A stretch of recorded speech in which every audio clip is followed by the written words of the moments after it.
Dans la philosophie zen, le désir n'est ni réprimé ni jugé. Il est plutôt observé avec attention, comme un reflet révélateur de ce que nous portons réellement en nous. Il n'est pas perçu comme une faute, mais comme un signe qui nous guide vers une meilleure compréhension de nous-mêmes.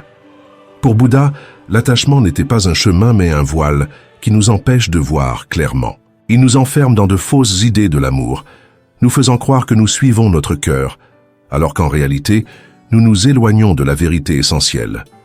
Lorsqu'un homme hésite entre deux femmes, il ne fait pas face uniquement à un dilemme sentimental. Au fond, il se trouve à une croisée des chemins spirituels.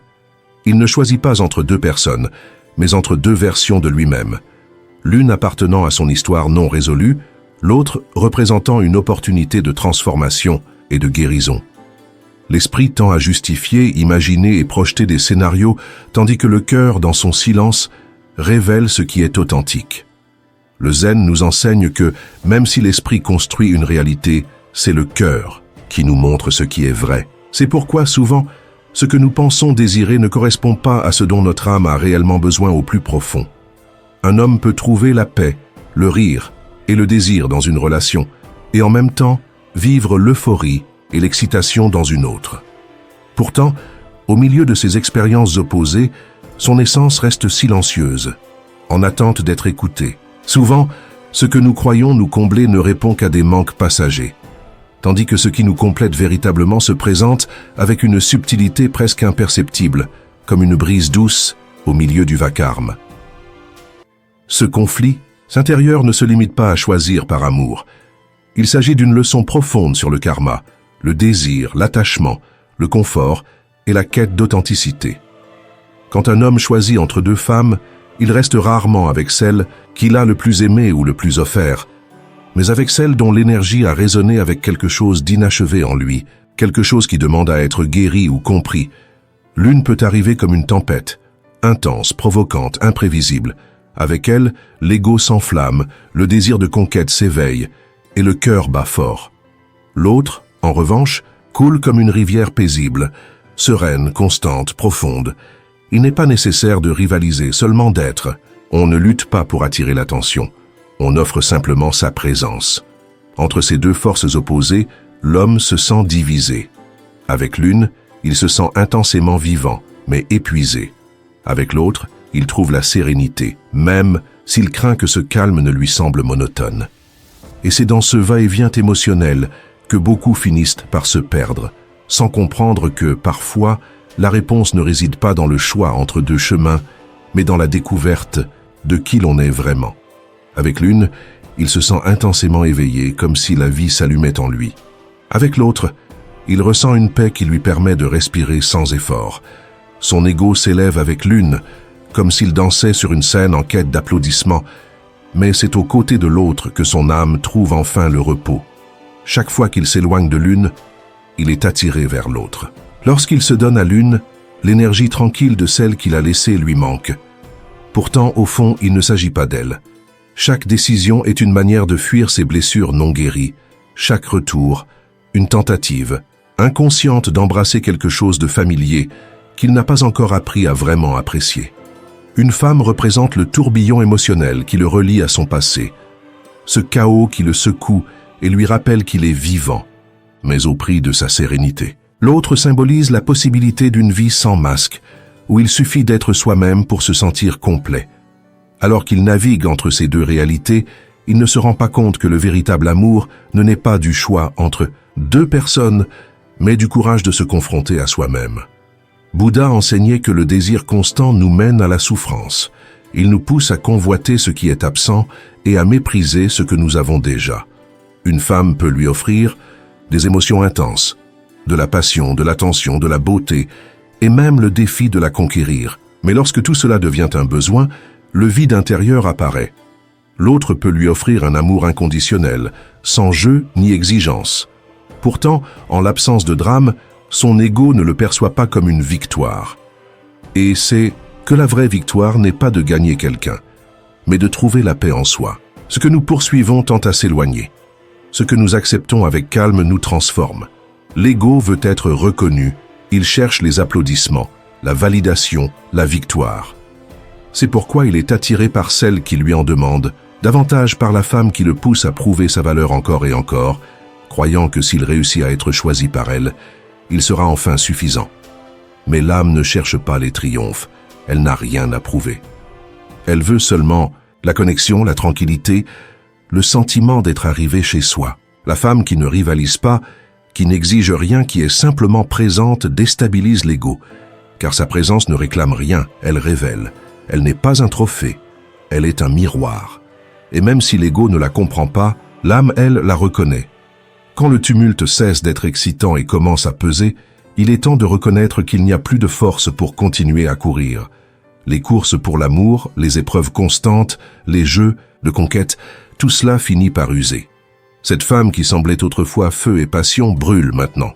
Et celle qui paraissait calme commence à apporter réconfort et guérison. Mais cette transformation ne se fait pas du jour au lendemain. Il faut tomber, perdre, garder le silence.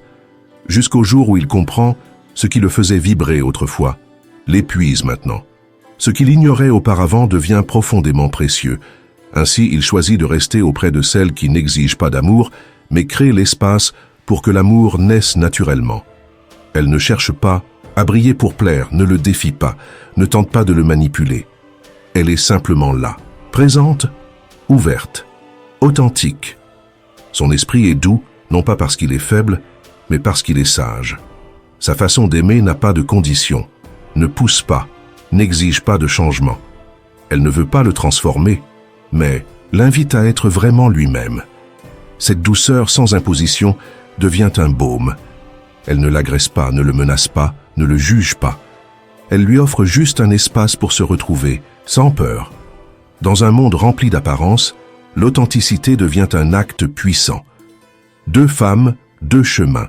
La femme pour laquelle son ego s'obsède est le reflet de son ancien moi, de cette partie encore effrayée, cherchant validation, n'ayant pas lâché la lutte. L'autre, avec qui il trouve la sérénité, représente ce qu'il est appelé à être. Une version plus libre, plus consciente, sans besoin de compétition ni de cris. C'est là que se produit le véritable éveil. Reste-t-il là où tout est connu mais douloureux? Ou fait-il le saut vers ce qui est authentique, même s'il a peur? Il ne s'agit pas de qui donne plus, lutte plus ou impressionne davantage. Il s'agit de qui vibre le plus près de son essence. Parce que la décision importante n'est pas entre deux personnes, mais entre répéter les anciens schémas ou s'ouvrir au chemin de la liberté intérieure. Quand un homme se trouve face à deux femmes, il est en réalité face à deux versions de lui-même. L'une le pousse à grandir, l'autre l'enferme dans une illusion. La philosophie zen enseigne ce qui est destiné à rester n'a pas besoin d'être poursuivi, et quand le bruit s'éteint, il ne reste que la vérité. Une vérité silencieuse, qui n'a pas besoin d'être expliquée, mais qui éveille l'âme, car le véritable amour ne renferme pas, ne possède pas. L'amour authentique libère. Il ne s'agit pas de gagner une bataille, de retenir quelqu'un ou de le convaincre. Il s'agit d'accompagner sans chaîne. La femme qui a compris cela ne mendie pas l'amour. Elle est l'amour. Et sa seule présence devient un refuge sacré auquel cet homme revient encore et encore, jusqu'à ce qu'il comprenne enfin qu'il a toujours appartenu là. Elle ne nourrit pas son chaos, elle calme son esprit. Elle ne lui demande pas de décision, elle lui offre simplement la possibilité de rester, parce qu'elle ne tente pas de le retenir, ne le flatte pas pour qu'il se sente important. Elle lui fait sentir chez lui. Le véritable choix quand un homme est face à deux femmes, il ne décide pas entre elles, mais révèle son niveau de conscience. Ce qui se passe à l'extérieur n'est que le reflet de ce qui se passe à l'intérieur. En réalité, il choisit entre deux chemins intérieurs. L'un le maintient attaché à l'ego, au désir, à l'illusion. L'autre le guide vers son âme, vers la vérité et la libération. Une femme symbolise la passion ardente qui l'attire intensément, mais le laisse vide. L'autre est comme l'eau. Elle ne le brûle pas, elle le purifie. Elle ne le presse pas, elle l'embrasse. Elle ne le divertit pas, elle le transforme. Et quand il commence à voir clairement, il cesse de se demander « Qui m'attire le plus ?» et commence à se demander « Qui me donne la paix quand je suis dans le chaos ?» L'âme sait la femme avec qui il reste n'est pas celle qui l'impressionne le plus, mais celle qui l'aide à se souvenir de qui il est et le pousse, avec douceur, vers ce qu'il est appelé à devenir. Dans le voyage spirituel, L'amour n'est pas un échange, mais un éveil. Et la femme qui l'accompagne dans cet éveil n'a rien à prouver. Elle ne le fait pas douter de lui-même, elle le confirme. Elle ne concurrence pas pour son attention, elle l'accueille tel qu'il est. Elle ne hausse pas la voix, elle murmure avec authenticité. C'est là la grande paradoxe. La femme qui ne cherche pas à l'attraper est celle qui réussit à le faire rester. Parce que son énergie lui a déjà tout donné ce que son âme désirait. Une maison, la tranquillité et la vérité. L'appel de l'âme, le zen, enseigne que, lorsque tu es confus, assieds-toi. Quand tu te sens divisé, respire. Quand tu ne sais pas quel chemin prendre, observe. Parce qu'au milieu du chaos, ce qui demeure en silence est la vérité. L'homme qui a traversé des tempêtes intérieures ne cherche plus de flammes, il cherche de l'ombre. Il cherche la sérénité.